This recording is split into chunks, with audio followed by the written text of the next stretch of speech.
Vous avez déjà tendu la main à quelqu'un qui se noyait et réalisé, trop tard, que c'est cette même main qui vous a poussé sous l'eau. On dit chez nous, la vipère la plus dangereuse est celle que tu as réchauffée dans ton sein. Voici l'histoire d'Awa, une femme qui a tout donné, et de Binta, celle qui a tout pris. Awa Diallo était ce genre de femme que l'on remarque sans qu'elle cherche à l'être. Pas seulement par la beauté, bien qu'elle fût belle, d'une beauté tranquille et solide, mais par une lumière particulière dans le regard. Une lumière qui disait « Je te vois, et tu comptes ». C'est cette lumière qui avait séduit Malik Sow 10 ans auparavant, lors d'un forum d'entrepreneurs à Dakar. Architecte de renom, homme droit et peu impressionnable, il l'avait vu défendre son projet devant un parterre de banquiers sceptiques et il avait su, avec la certitude calme des grandes décisions, qu'il voulait construire sa vie avec cette femme-là. 10 ans plus tard, la villa des Almadies était une promesse tenue. 2 enfants, Lamine, 8 ans, sérieux et curieux, et Aïssatou, 5 ans, tempête miniature aux nattes immaculées. Une société d'import-export textile qu'Awa avait bâtie, contrat après contrat, nuit de comptabilité après nuit de comptabilité, jusqu'à employer 23 femmes dans 3 ateliers. Elle n'avait pas hérité de ce bonheur, elle l'avait cousu, fil après fil, avec ses propres mains. Binta Keïta, elle, avait toujours été là, dans les marges. Elle s'était connue à 6 ans, dans la cour de l'école de Ndiaye, sous le même acacia. Binta était la fille du forgeron, Awa celle de l'instituteur. Déjà une différence, légère mais réelle, comme une fissure dans un mur qu'on ne regarde pas. Elles avaient joué ensemble, partagé des mangues volées et de secrets d'enfance. Puis les chemins avaient divergé. Awa était partie vers le lycée, l'université, le monde. Binta était restée. La répétition des échecs avait fini par ressembler à un destin, et Binta avait épousé ce destin avec la résignation triste de ceux qui ne savent plus distinguer la fatalité de la capitulation. Un enfant d'un homme parti, des arachides vendus au bord de la route, une maison dont le toit en tôle chantait sous la pluie comme un instrument de la misère. Et sur un téléphone à l'écran fissuré, chaque jour, elle suivait la vie d'Awa avec une régularité qui relevait moins d'amitié que de liturgie. Elle aimait chaque photo. Elle commentait « Ma sœur, tu es trop belle, que Dieu te bénisse ». Dans le silence de ces nuits, elle regardait ces images de marbre et de lumière et sentait quelque chose se contracter en elle. Quelque chose qu'elle aurait appelé admiration si elle était honnête avec elle-même. Mais ce sentiment portait un autre nom.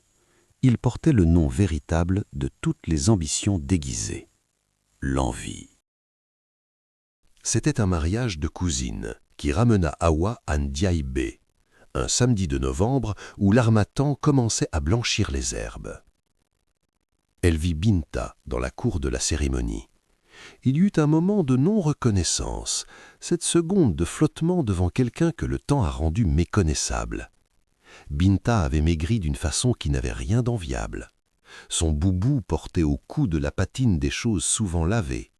Ses mains, quand elles prirent celles d'Awa, étaient des mains de travail, creusées et sèches. Elles parlèrent longuement. Binta raconta sa vie, sans se plaindre, avec une pudeur digne qui émut Awa profondément. Elle parla de son fils Ibou, brillant mais sans avenir, faute de moyens, des dettes, de la tôle du toit, des arachides invendus sous la pluie. Elle ne demanda rien, et c'est précisément cela qui décida Awa. Car Awa ne pouvait pas supporter la dignité silencieuse de ceux qui souffrent sans réclamer. C'était son talon d'Achille, le revers exact de sa générosité. Malik le savait, et il l'en avertissait parfois avec douceur. « Tu as un cœur trop grand.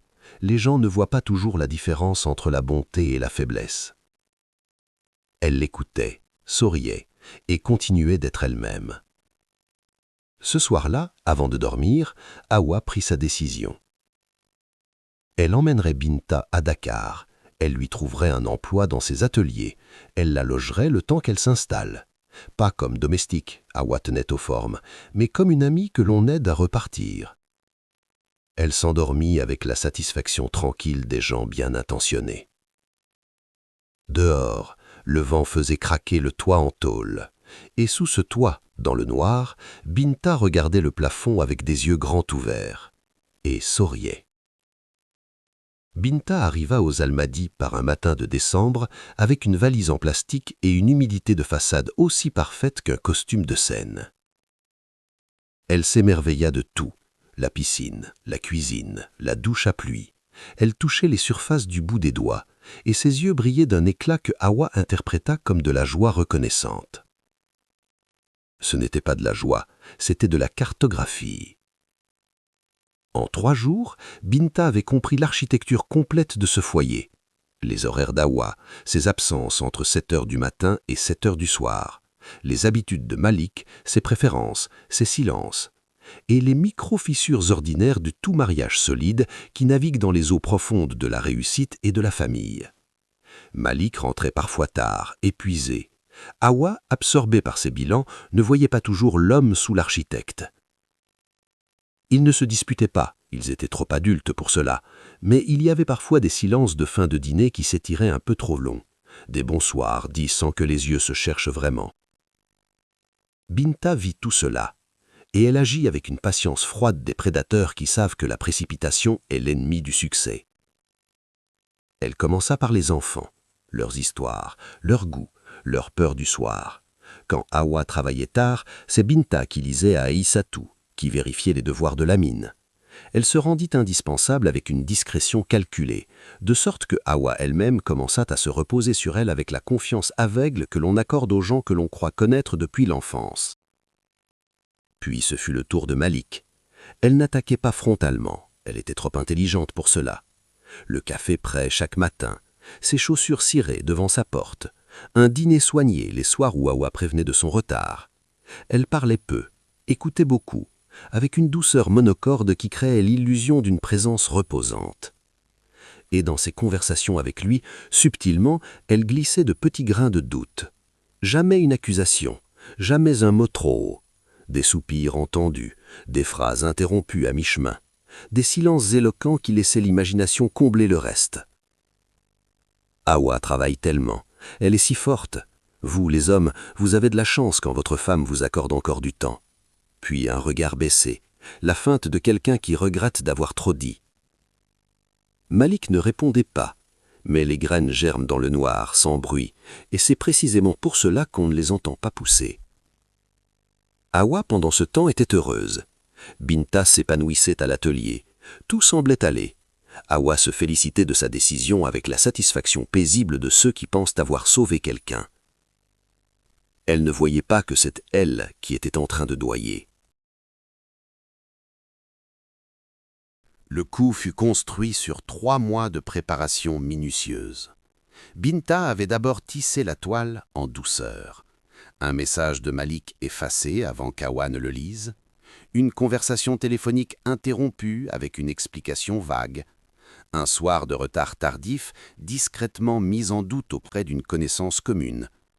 Rien de tangible, tout de suggéré.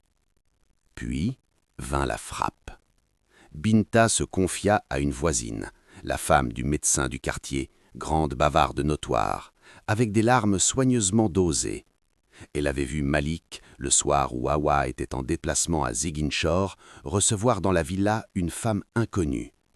Elle n'avait rien voulu dire par loyauté, mais ça la rongeait. Elle ne savait plus quoi faire. La voisine sut quoi faire, elle. Elle le fit en moins de 48 heures. Hawa reçut l'information par le canal tordu de ces conversations à mi-mot que les femmes ont entre elles quand elles n'osent pas dire les choses directement. Elle rentra chez elle avec quelque chose de cassé dans la poitrine.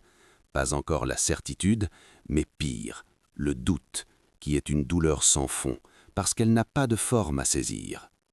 Elle confronta Malik ce soir-là. Il nia avec la violence sincère des innocents. Il criait, il était blessé, il réclamait des preuves. Et cette violence même, si caractéristique de l'homme pris en faute comme de l'homme injustement accusé, fut interprétée par Hawa, dans son désarroi, comme une confirmation. Binta observait. Elle avait le visage de la tristesse. « Je ne sais plus quoi penser. Je ne voulais pas. Pardonne-moi. » Et cette culpabilité performée était le plus beau de ses mensonges. Elle donnait l'apparence du sacrifice à ce qui était en réalité le mouvement d'une araignée vers le centre de sa toile. Les semaines qui suivirent furent les plus sombres de la vie d'Awa. Elle dormit dans la chambre d'amis, elle pleurait la nuit en silence. Elle perdait du poids, comme étaient des erreurs dans ses ateliers. Binta était là à chaque étape, consolatrice, douce, indispensable. Et c'est cette présence constante dans la douleur d'Awa qui acheva de lui ôter tout soupçon. Comment suspecter quelqu'un qui vous tient la main pendant que vous vous noyez?